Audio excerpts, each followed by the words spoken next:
પણ જે મોટા બગીચાઓ છે તેની દેખરેખ અને જાળવણી કરવામાં આવતી નથી। મહેસાણા નગરપાલિકા ખુદ જાળવણી કરે કે કોન્ટ્રાક્ટ આપવામાં આવ્યો હોય અને લાખો રૂપિયાનો ખર્ચ કર્યો હોય તો પણ બગીચા બિસ્માર હાલતમાં જ જોવા મળી રહ્યા છે।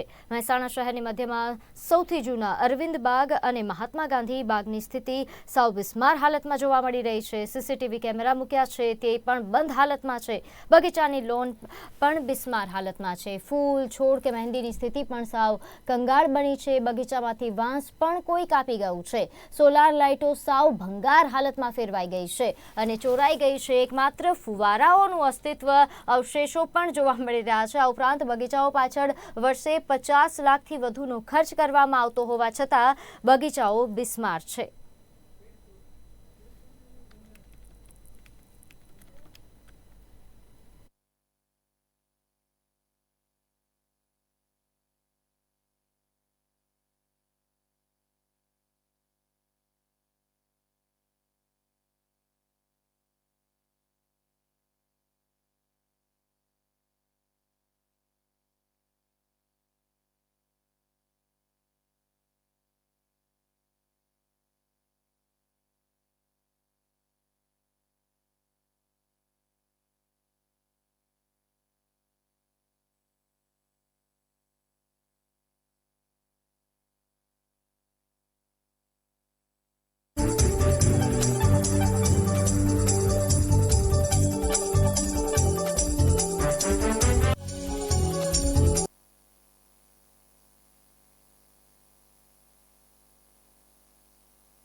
સાતત્યપૂર્ણ વિકાસ માટે વન અને પર્યાવરણ જતન